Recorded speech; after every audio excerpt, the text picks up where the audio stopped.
24,000 श्लोक का ये पवित्र पावन ग्रंथ है।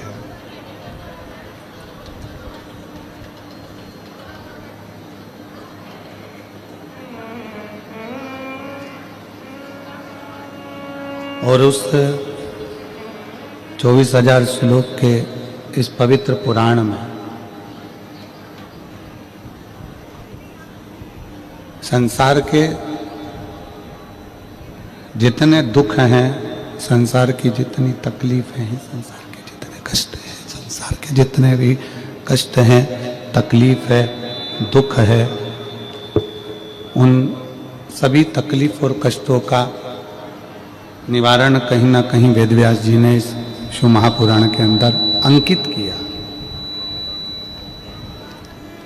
शिव भक्ति तो है, शंकर की विरल भक्ति तो इसमें विराजमान है, पर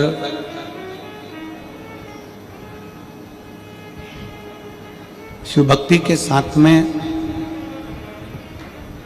सबसे मूल है हमारा शंकर की शरणागति।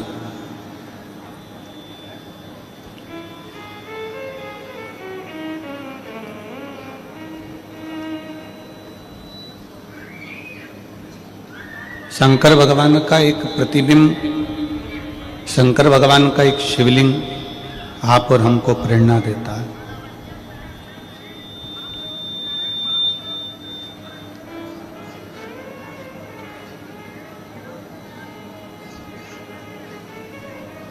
शिव जी का एक शिवलिंग आप और हमको प्रेरणा प्रदान करता है।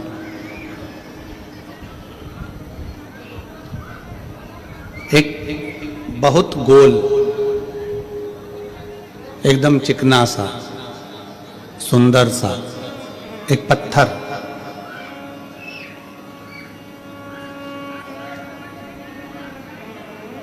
एक सुंदर सा चिकना सा गोर पत्थर बहुत सारे पत्थरों के बीच में जाकर गिर गया। खूब सारे पत्थर है वहां पर, और वहां वो एक गोल चिकना पत्थर वहां पड़ा है।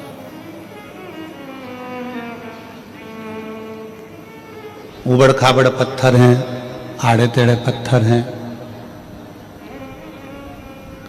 उन पत्थरों ने उस चिकने पत्थर से कहा कि हम भी पानी में रहते हैं, तुम भी पानी में रहते हो, तुम भी नदी में हो, हम भी नदी में हैं, तुम भी पानी में हो, हम भी पानी में हैं। पर एक बात समझ में नहीं आती, हम आड़े टेढ़े ही रह गए और तुम इतने सुंदर चिकने गोल कितने अच्छे हो गए, कैसे हो सकते हो? पत्थर ने कहा कि तुम नदी के किनारे पर एक जगह पर स्थिर होकर बैठे रहे और मैं पानी के थपेड़े में, पानी के बहाव में, पानी के साथ में बहता रहा, बहता रहा, बहता रहा। इतने थपेड़े मैंने पानी के खाए, इतना इतना घिसा गया हूं पानी में और पर्वतों में, पत्थरों में, नदी के बहाव में, कि मैं चिकना होकर, सुंदर होकर मंदिर में शिवलिंग के रूप में विराजमान होकर पूजा रहा हूं।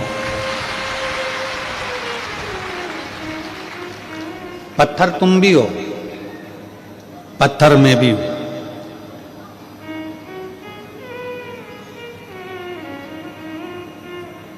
तुम नदी के किनारे पर एक स्थिर हो गए, संघर्ष नहीं किया तुमने,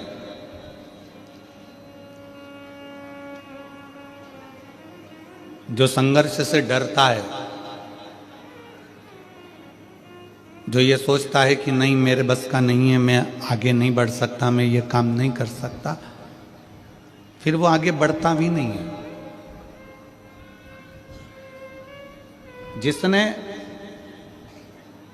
संघर्ष किया है, दुनिया के थपेड़ों को झेला है, दुनिया के बातों को झेला है, दुनिया के शब्दों को झेला है, दुनिया की वाणियों को झेला गया है, गालियों को झेला गया है, अपशब्दों को झेला गया है, फिर एक दिन वो धीरे धीरे इतना आगे बढ़ जाता है कि कहीं ना कहीं उच्च पद पर बैठकर अपने आनंद के साथ जीता है और पूरे राज्य का भी रक्षा करता है।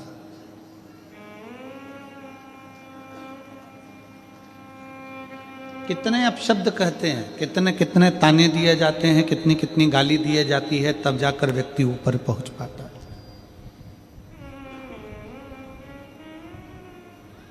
माननीय भारत सरकार के प्रधानमंत्री जी को कोई चाय वाला कह दे, कोई चौकीदार कह दे, कोई कुछ कह दे, कोई कुछ कह दे, कोई कुछ कह दे, इतने इतने शब्द। ये वही है शिव महापुराण की कथा की जिसने संसार के थपेड़ों को, संसार के शब्दों को, संसार की वाणी को, संसार की गालियों को जिसने सह लिया, वही मंदिर में जाकर पूजा गया और वही उच्च पद पर बैठ गया। आप संसार के शब्द अगर सहन करना नहीं सीखे तो फिर आप जिंदगी में कभी आगे नहीं बढ़ सकते।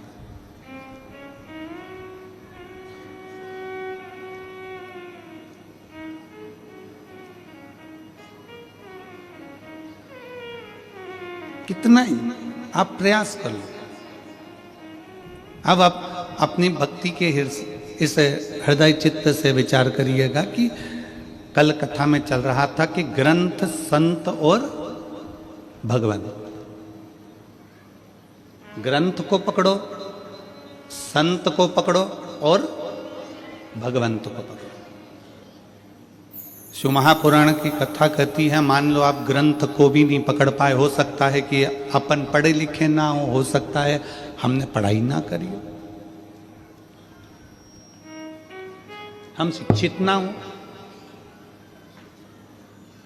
और शिव महापुराण की एक बात बड़ी सुंदर कहती है, आप भले शिक्षित ना हो पर शिव तत्व कहता है कि अपनी आने वाली पीढ़ी को, अपने बेटों को, अपनी बेटियों को, भले आप शिक्षित नहीं हो पर आने वाली पीढ़ी में अपने बेटों को, अपनी बेटियों को, अपने पोते को, अपनी पोती को शिक्षा जरूर दिलाओ और उच्च शिक्षा दिलाओ, जिससे ये बच्चे आने वाले समय में कुछ अच्छा कर सकें।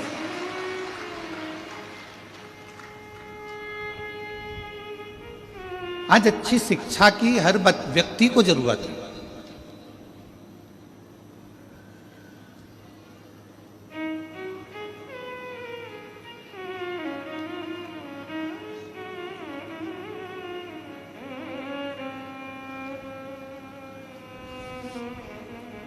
एक दो बार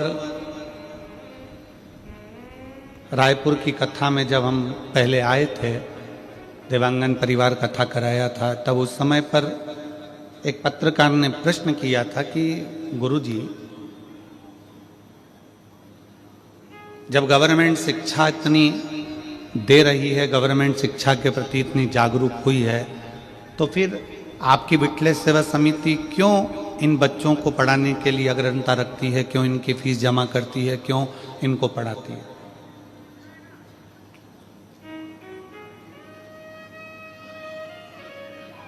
हमने उस समय पर भी उन पत्रकार बंधुओं को कहा था कि ये शिक्षा, ये पढ़ाई उस बच्चे को अपने लिए भी है कि अगर वो बच्चा पढ़ना चाहता है, एजुकेशन करना चाहता है और आगे बढ़ना चाहता है, जब बहुत ऊंचे पद पर वो बच्चा बैठ जाएगा, वो बेटा बेटी बैठ जाएंगे, तो एक बार कुबेरेश्वर धाम को याद करेंगे कि हमारी शिक्षा का किसी ने उद्देश्य रखा था और हमको आगे बढ़ाया। और आज विठले सेवा समिति अगर उसकी शिक्षा का थोड़ा सा खर्चा उठा लेती है, तो हमें उम्मीद है जब वो किसी अच्छे पद पर बैठेगा तो वो भी किसी दूसरे के शिक्षा का खर्चा अवश्य उठाएगा और किसी बच्चे को मंजिल तक जरूर पहुंचाएगा। शिक्षा और चिकित्सा, ये तो बहुत जरूरी है।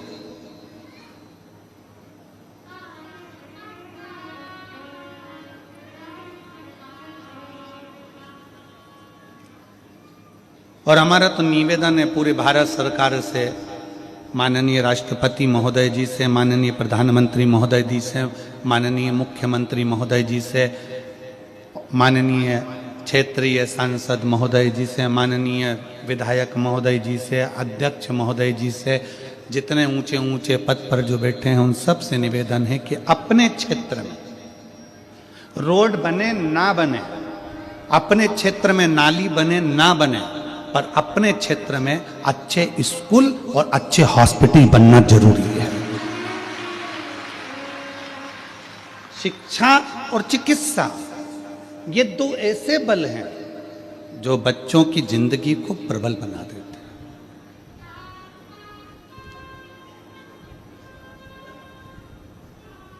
मेरी जीजियों, आप भले छोटे से गांव हाले कोसा में रहते हो, छुरिया में रहते हो, या और छोटे से छोटे गांव में रहते हो, आप भले पढ़े ना हो, आपके माता पिता ने भले आपको पढ़ाया लिखाया नहीं हो, भले आप कुछ भी नहीं जानते हो, पर इस व्यासपीठ के सामने से संकल्प लेकर जाना कि मैं अपने बेटा बेटी को खूब पढ़ाऊंगा और खूब पढ़ाऊंगी, जिससे वो अपना नाम रोशन करे।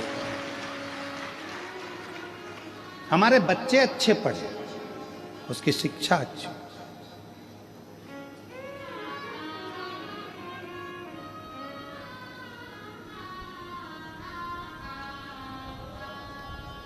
और बड़ी खुशी होती है छत्तीसगढ़ को देखकर।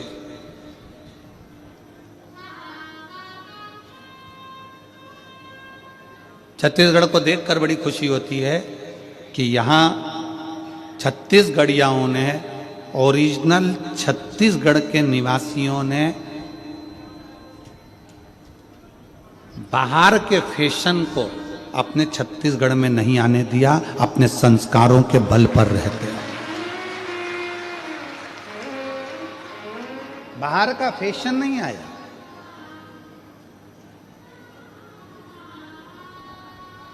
बाहर का भोजन और बाहर का फैशन ये व्यक्ति के क्षेत्र को बर्बाद कर देता है, प्रदेश को, देश को बर्बाद कर देता है। फैशन भी बर्बाद करता है और बाहर का भोजन भी बर्बाद करता है।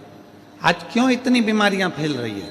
लीवर खराब हो गया, किडनी खराब हो गई, थायराइड हो गया, शुगर हो गई, कहीं बीपी हो गया, कहीं आंखों से दिखना कम हो गया, कहीं कानों से सुनना कम हो गया, कहीं ब्रेन हेमरेज हो रहा है, कहीं ब्रेन ट्यूमर हो रहा है, कहीं गांठें हो रही हैं। उसका कारण क्या है?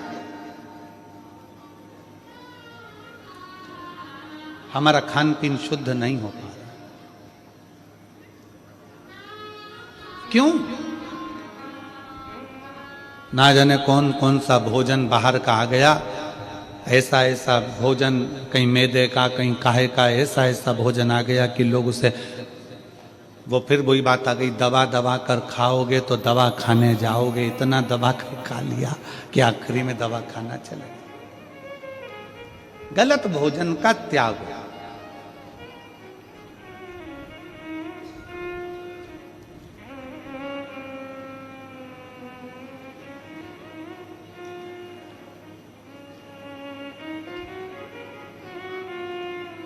बॉर्डर पर आने वाले दुश्मनों को सैनिक रोक सकते हैं।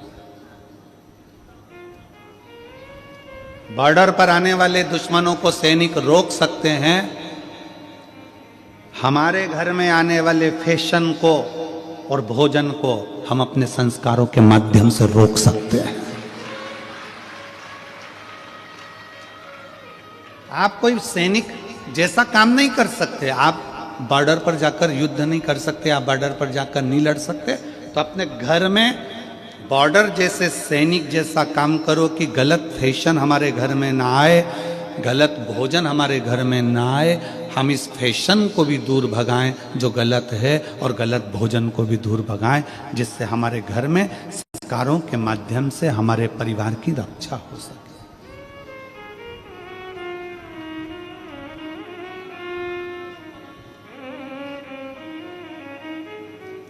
पहले हिंदी और बिंदी भारत की निशानी थी।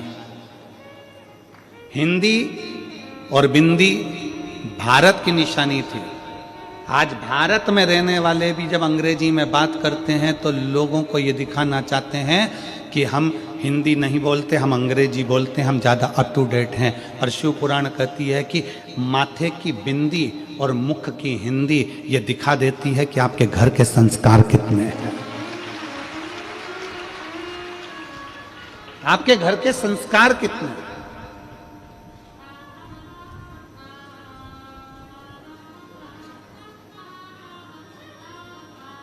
आप रोक सकते हो फैशन को आपके घर के संस्कारों से। सैनिक जैसे आप नहीं बन सकते कि आप बॉर्डर पर जाकर लड़ लो, बॉर्डर पर किसी को रोक दो।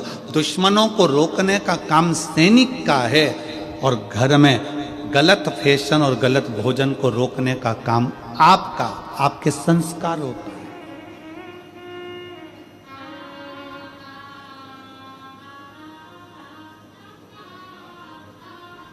कैसे वस्त्र घर के बेटा बेटी पहन रहे हैं, कैसे वस्त्र घर के लोग धारण कर रहे हैं, उनको समझा सकते हो। बच्चों को आप कह सकते हो,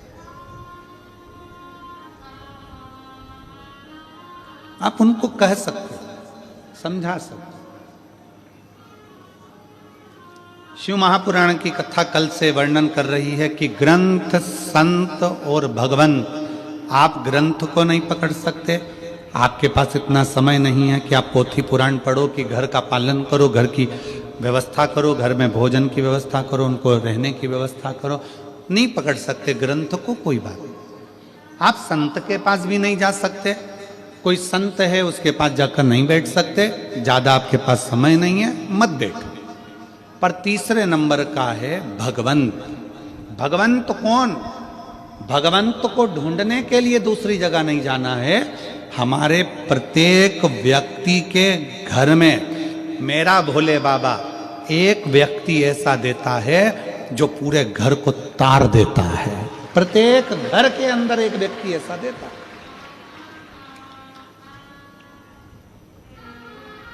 अपने क्षेत्र में, अपनी कॉलोनी में, अपने मोहल्ले में, अपनी सोसाइटी में, अपने गांव में, अपने नगर में मेरा भगवान शंकर एक व्यक्ति ऐसा देता है जो पूरे गांव को, मोहल्ले को, क्षेत्र को, परिवार को पार लगा देता है। हम दिनेश जी साहू जी आपको इसके लिए धन्यवाद देंगे कि वास्तवता है इतने छोटे से गांव को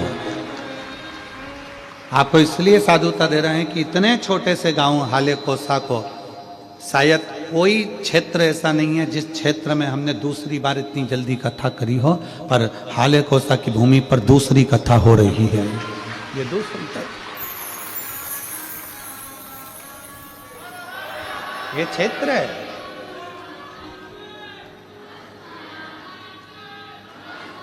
प्रत्येक घर के अंदर भगवान एक व्यक्ति ऐसा देता है। जैसे हिरण्यकशिपु के घर में एक प्रहलाद दिया है,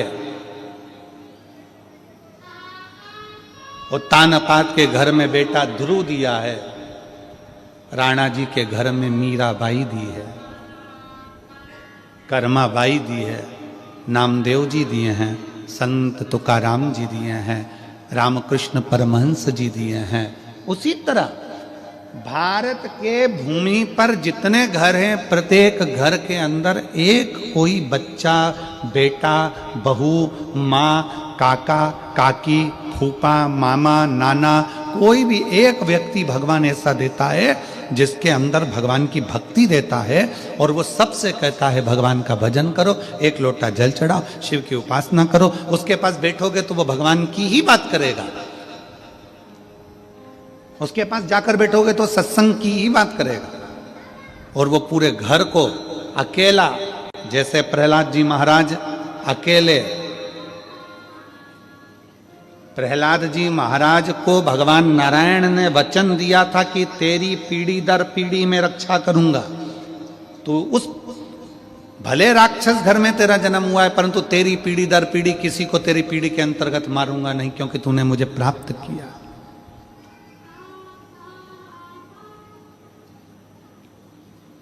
कोई एक हमारे घर के अंदर, हमारे परिवार में कोई एक जन्म ले लेता है, वो पूरे घर को तार देता है, पूरे घर। और आज मुझे बड़ी खुशी के साथ कहना हो रहा है कि जितने इस शिव महापुराण की कथा को टीवी पर सुन रहे हैं, सोफे पर बैठकर, पलंग पर बैठकर, अपने अपने घर का चैनल चालू कर कर जितने मोबाइल पर कथा को श्रवण कर रहे हैं और जितने इस हाले कोसा की भूमि पर बैठकर कथा को सुन रहे हैं, आप सब अपने घर के वही प्रहलाद हो, वही ध्रुव हो जो अपने घर को पार लगा रहे हैं। आप अपने घर के वही प्रहलाद हो, आप अपने घर के वही ध्रुव हो, आप अपने घर की वही कर्माबाई हो, अपने घर की वही मीराबाई हो जो पूरे घर को पार लगा रहे हैं।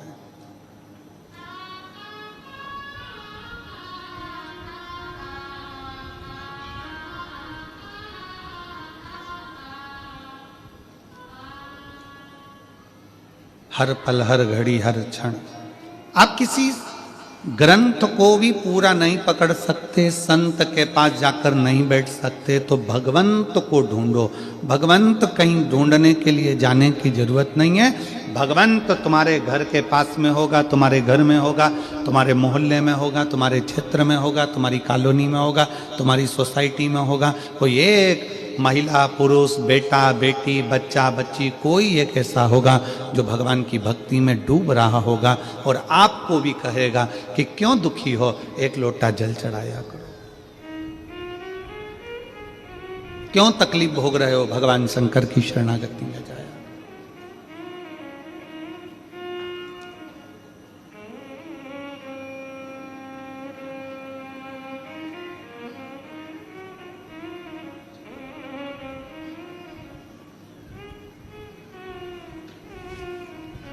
कल वो बच्चा जो झारखंड से देवघर से आया, सीए हुआ, वो बच्चे ने उनके आसपास में कोई को बोला होगा कि जितनी खुशी तो मेरे को सीए बनने में नहीं हुई होगी, उतनी खुशी तो मैं व्यासपीठ को प्रणाम कर कर प्राप्त करूं।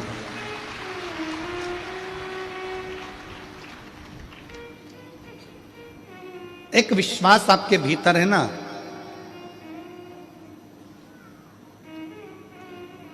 एक भगवंत जैसा पथ आपके भीतर है ना। यहां पर जितनी बुजुर्ग मेरी माँ बैठी हैं ना, जितनी मेरी जीजियां बैठी हैं, जितनी मेरी नवयुवान बेटियां, बहुएं, बुजुर्ग माता हैं, जितने मेरे भाई, जितने मेरे बेटा, जितने यहां पर बैठे हुए हैं, वो अपने घर में एक बल देते हैं, एक ऊर्जा देते हैं।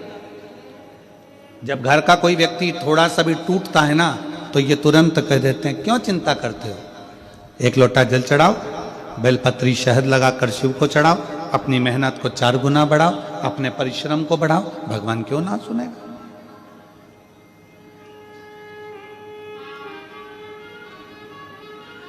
आप किसी को बल दे रहे हो ना, ये दुनिया का सबसे बड़ा दान है, विश्वास दे देना। और दुनिया का सबसे बड़ा पाप है विश्वास को तोड़ देना, भरोसे को तोड़ देना। यह दुनिया का सबसे बड़ा पाप है। और दुनिया का सबसे बड़ा पुण्य है किसी को विश्वास दे देना, किसी को भरोसा दे देना। बड़ी बीमारी हो गई, लीवर किडनी बेकार हो गया, कैंसर जैसा रोग हो गया, शरीर में गठान हो गई, तो भी आप खुश होकर उससे कह रहे हो काहे की चिंता करना। वो सीवर वाला महाराज कहता तो है, सारी समस्या का हल एक लोटा जल। क्यों रो रही हो, क्यों दुखी हो? अरे लीवर खराब हो गया, किडनी खराब हो गई, थायराइड हो गया, ब्रेन में ऐसा हो गया, ब्रेन हेमरेज हो गया, ट्यूमर हो गया, ये हो गया, वो हो गया, कैंसर हो गया। मत रो। आप से कोई मिल रहा है और वो अपना दुखड़ा कह रहा है तो उसको आपने विश्वास दिया, चिंता मत कर, शंकर जी के मंदिर जाकर मैंने सुना है एक लोटा जल चढ़ाने से बाबा सुनता जरूर है। शिव जी पे चढ़ा हुआ जल पीना प्रारंभ कर, एक बेलपत्री अगर बीमारी है तो खाना प्रारंभ कर। उसको कह दिया, उसको विश्वास हो गया कि अब मैं बच जाऊंगी। और ये पक्का है, जब तुम्हारे भीतर इंद्रियों में ये बात आ जाए कि अब मैं बच जाऊंगी, तो दुनिया में काल के पास में भी वो नहीं है कि तुम्हारे को मौत दे दे, वो भी तुम जीत सकते हो। विश्वास, भरोसा।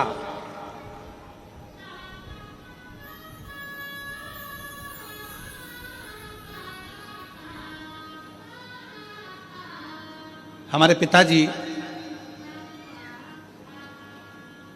स्वर्गीय पूज्य श्री रामेश्वर जी मिश्रा जी, हमारे पिता, हमको एक किस्सा सुनाते थे।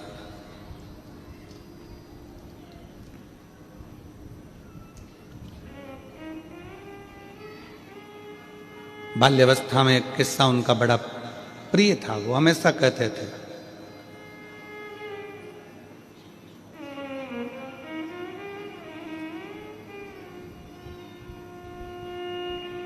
खेत में एक व्यक्ति सो रहा था, उसको सांप ने डस लिया। उसको सांप ने डस लिया।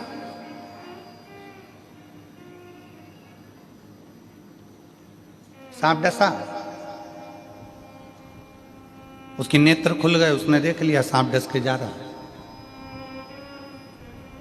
चिल्लाया जम के, पत्नी उड़ गई, पास में सोई थी, उसने देखा, उसने भी देख लिया कि सांप डसा। जम के पत्नी ने कपड़ा बांधा, पति ने कहा मुझे सांप डस गया। पत्नी कहती है क्यों मूर्खों की तरह बात करते हो, पागल हो गए, सांप डस गया।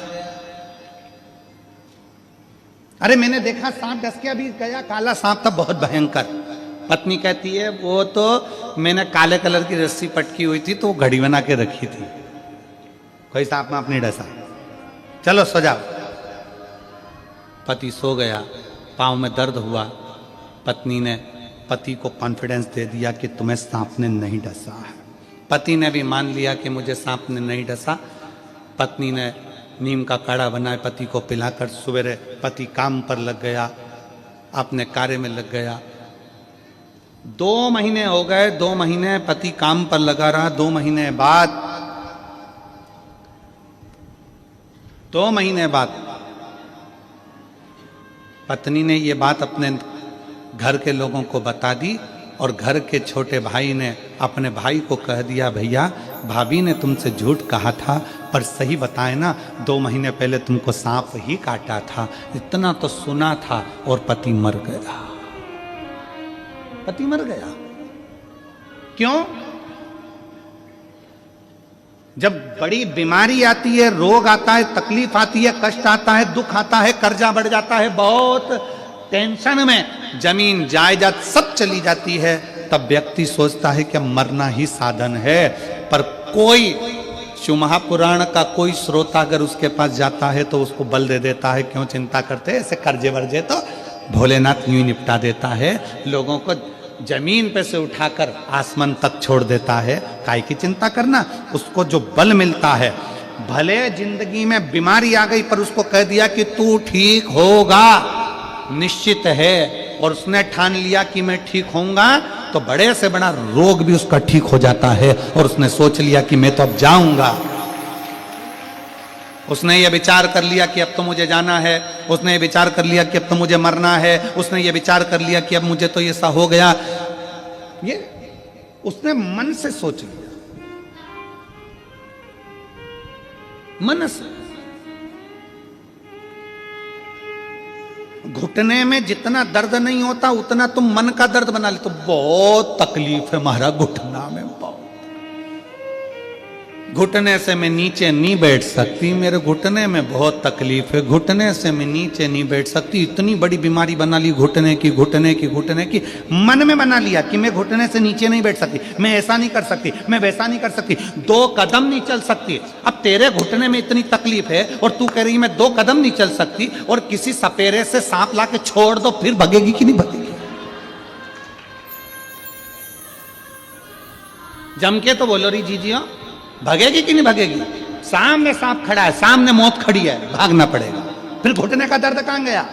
अर्थात हमने अपने अंदर ये बना लिया कि मेरा घुटना खराब हो गया, मेरा घुटना खराब हो गया। अरे चकाचक गाय का घी लो, असली घी, खूब जोरदार रोटी में लगाओ, चकाचक खाओ, घुटने का ग्रीस बढ़ना प्रारंभ हो जाएगा। गाय के घी से अच्छा अच्छा दर्द चले जाता है। हमने बनाया कि मेरे पाँव में घुटने में दर्द है, दर्द है, दर्द है, दर्द है, तो वो दर्द मर्ज बन गया। दर्द मर्ज सब बढ़ता चले गया, बढ़ता चले गया। डॉक्टर को दिखाने गई, डॉक्टर ने कह दिया घुटना बदलना पड़ेगा। अभी भी सोच रही बहुत दर्द है। अब तू ये सोचना मेरे घुटने में कोई दर्द नहीं है, फालतू की बात। कहाँ जाना है बता, कहाँ चलना है, चल। हाले कोसा चलती हूँ कथा में, 1 किलोमीटर दूर गाड़ी छोड़ूंगी, पैदल चल के चलूंगी। और दम थी, मन में प्रबलता थी, पैदल पैदल कमर झुक रही है, बूढ़ी अवस्था है, फिर भी चली आ रही है। और एक बहू छोटी सी अवस्था की, बच्चों को लेकर कितनी दूर है, चला नहीं जा रहा, और बूढ़ी माँ पैदल पैदल चली आ रही है। उसके अंदर बल है, उसने सोच लिया मेरे शरीर में कोई रोग नहीं, मेरे शरीर में कोई बीमारी नहीं, ठीक होंगी, होकर रहूंगी। आई, कथा का तत्व ग्रहण करा, घर गई, इतने में उसको लगा आज मैं बिल्कुल ठीक हूं, क्योंकि उसने मन से सोच लिया कि मैं ठीक हूं और ठीक हो जाऊंगी। हमने बनाया है।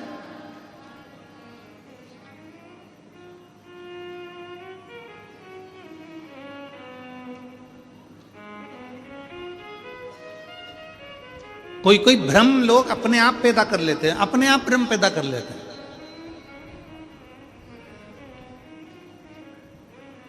भजन होएगा, अपने आप भ्रम पैदा कर लिया।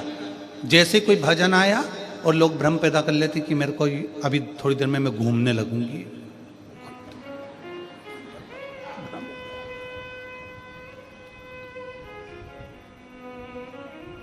वो डोंगरगढ़ वाली मैया इतनी फ्री बैठी है क्या कि तुमने एकदम घूमना चालू कर और मां आके तुम्हारे अंदर बैठ गई? हनुमान जी इतने फ्री बैठे हैं क्या कि तुम्हारे अंदर आकर बैठ जाएंगे? देवता इतने फ्री बैठे हैं कि थोड़ी थोड़ी देर में तुम्हारे घर में, तुम्हारे अंदर आकर बैठ जाएंगे? नहीं, हमने भ्रम बना लिया कि शरीर में ये लग गया, शरीर में वो लग गया, शरीर में ये लग गया, शरीर में वो लग गया। शरीर में कभी गांधी जी तो नहीं लगते, लगना चाहिए।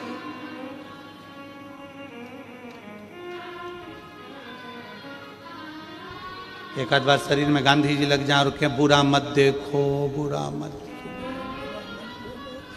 लाठी टेक के चलने लगे, वो कभी ना लगे। व्यर्थ। अपनी सोच को प्रबल बनाओ, अपने विचारों को प्रबल बनाओ। हम मना नहीं करेंगे कि माता जी नहीं आती, आती शरीर में, ऐसा नहीं है, उसकी तरंग आती है, पर हर जगह नहीं। जब माँ को याद किया जाए, वो कहते ना बेटा जब पुकारे माँ को आना चाहिए, तब तब माँ स्थानों स्थान पर। हम नहीं, ये नहीं कहेंगे कि नहीं आती माँ, आपको दर्शन नहीं देती या देवता नहीं आए, मना नहीं है, पर उसके आने से तुम्हारे जीवन में सुख आए। ब्रह्म नहीं, ब्रह्म।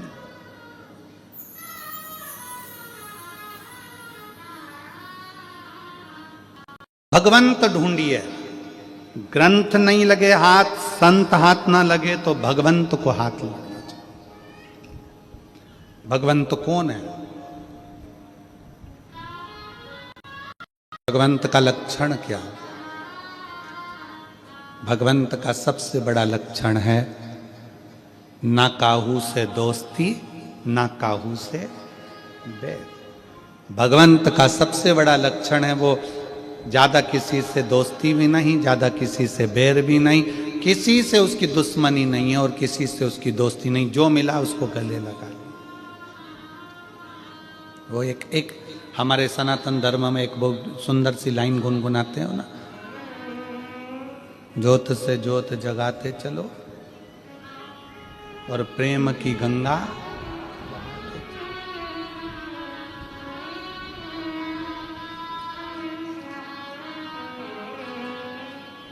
राह में आए जो दीन दुखी, राह में आए जो दीन दुखी, सबको गले से लगाते चलो, प्रेम की गंगा बहाते चलो। ज्योत से ज्योत जलाते चलो, ज्योत से ज्योत जलाते चलो, प्रेम की गंगा बहाते चलो। राह में आए जो दीन दुखी, राह में आए जो दीन दुखी, सबको गले से लगाते चलो, प्रेम की गंगा बहाते चलो। ना काहू से दोस्ती, ना काहू से बैर, सबको अपना बना, सबको अपना।